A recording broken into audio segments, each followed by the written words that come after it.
नमस्कार दोस्तों, एक बार फिर से स्वागत है मेरे YouTube चैनल onlinestudy.in में।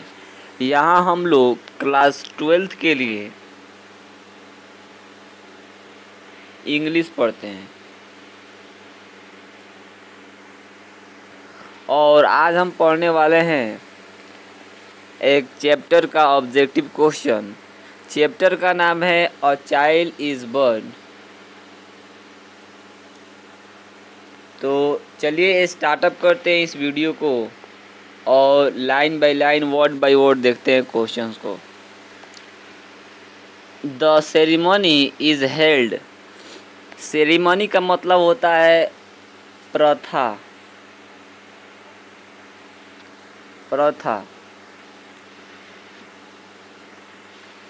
The ceremony is held means जो प्रथाएं होती हैं, जो कार्यक्रम होते हैं, वे किसके लिए होते हैं?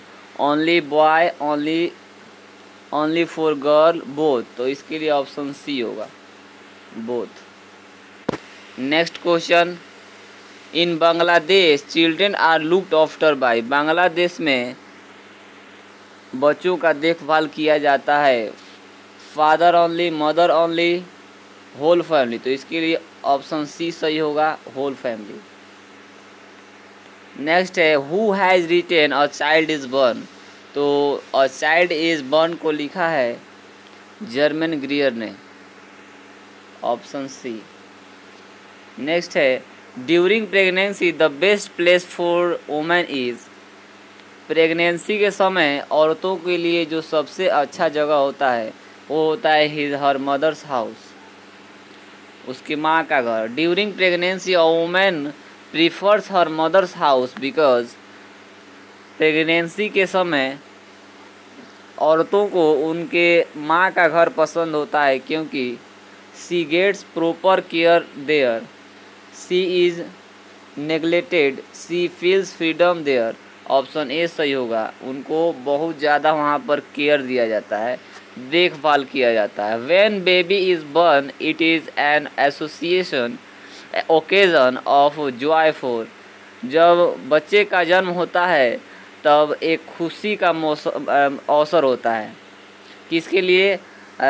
फादर के लिए, मदर के लिए, स्ट्रेंज के लिए, द होल फैमिली। ऑप्शन सही होगा, डी ऑप्शन सही होगा, सभी परिवार के लिए खुशी का माहौल होता है। New clothes are brought for. नए कपड़े खरीदे जाते हैं बेबी, छोटे बच्चे के लिए, माँ के लिए, बोथ के लिए। तो दोनों के लिए खरीदे जाते हैं, ऑप्शन सी सही होगा। नेक्स्ट है in traditional words infant and mother mortality is. Infant का मतलब होता है शिशु, न्यू बॉर्न चाइल्ड, और मदर मीन्स माता। तो इसके लिए ऑप्शन जो आपका सही ऑप्शन होगा बी, ग्रेटर।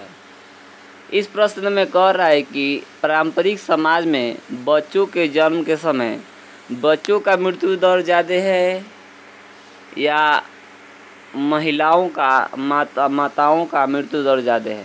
तो बच्चों का मृत्यु ज़्यादा हो जाता है। The naming ceremony is. Naming ceremony means नामकरण संस्कार जो होते हैं वो क्या होता है? Bad, lovely, strange. Option B सही होगा, lovely. Next, the naming ceremony is held when the baby is.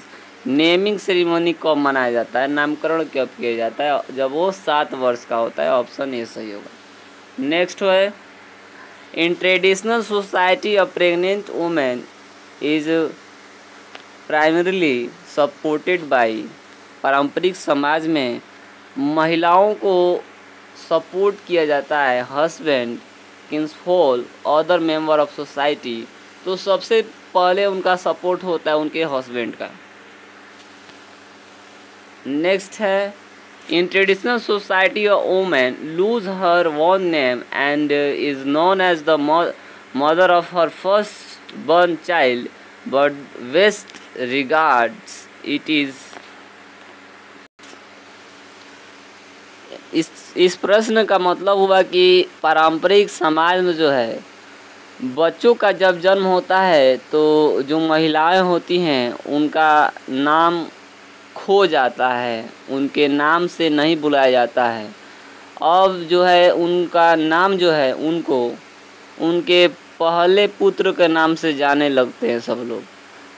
तो ये जो प्रथा है, ये रस्म है, ये जो वेस्ट हैं, पश्चिमी जो सभ्यताएं हैं उनको ये अट्राजियस मानती हैं। ऑप्शन सी सही होगा, अट्राजियस। और इसका मतलब होता है कि घृणित, बहुत ही खराब व्यवस्था। German ग्रियर was born in, German ग्रियर का जन्म कब हुआ था? इसके लिए ऑप्शन आपका सी सही होगा, 1939। नेक्स्ट है जर्मन ग्रियर वाज एजुकेटेड इन, तो जर्मन ग्रियर का एजुकेशन हुआ था ऑस्ट्रेलिया में। Next, traditional method of child birth is accepted, fearfully, dangerously, cultured and collectively, और डी है नॉन ऑफ दिस। तो इसके लिए ऑप्शन सही होगा आपका, ये होगा कल्चरली एंड कलेक्टिवली। नेक्स्ट देखते हैं, German ग्रियर has retain the lesson a child is born. Next, woman has to observe various taboos, ritual and customs. तो इसके लिए क्या होगा ऑप्शन ए है अगली, मतलब समझ लेते हैं। इसका मतलब वो है कौन सी औरतों को बहुत सी धार्मिक व्यवस्थाएं, धार्मिक रस्म और रस्म रिवाज से होकर गुजरना पड़ता है। अगली, विकेट, प्रेग्नेंट। तो इसके लिए ऑप्शन सही होगा, प्रेग्नेंट औरतों को बहुत से रस्म रिवाजों से होकर गुजरना पड़ता है। German ग्रियर is an American British Australian. तो जर्मन ग्रियर जो है ये ऑस्ट्रेलिया की थी, ऑस्ट्रेलिया की। नेक्स्ट देखते हैं, German ग्रियर is a famous feminist writer. ये स्त्रियों के बारे में बहुत ज़्यादा लिखती थी। नेक्स्ट है, in Bangladesh rupkatha is a kinds of, rupkatha एक परियों की कहानी है, fairy tales. German generally a pregnant women is sent to her, सामान्यतः प्रेग्नेंट औरतों को उनके पेरेंट्स के घर भेज दिया जाता है, माता पिता के घर। नेक्स्ट है, in the husband wife do enjoy more freedom and individuality. तो कहाँ पर? तो सही ऑप्शन है ऑप्शन इसका डी, वेस्ट में। नेक्स्ट है, women visit her mother's house during pregnancy. तो इंडियन वोमेन है। नेक्स्ट है इसका, in India, option A, in India children undergo at the age of 5 और 6 are looked after by whole family. Bharat में जब बच्चे 5 से 6 वर्ष के होते हैं तो सभी लोगों द्वारा उसका देखभाल किया जाता है। Selected woman and her child are given new dress on the day of the birth. इसके लिए ऑप्शन होगा सेवेंथ बर्थ। तो इस तरह से इस चैप्टर का ऑब्जेक्टिव प्रश्न भी समाप्त हुआ।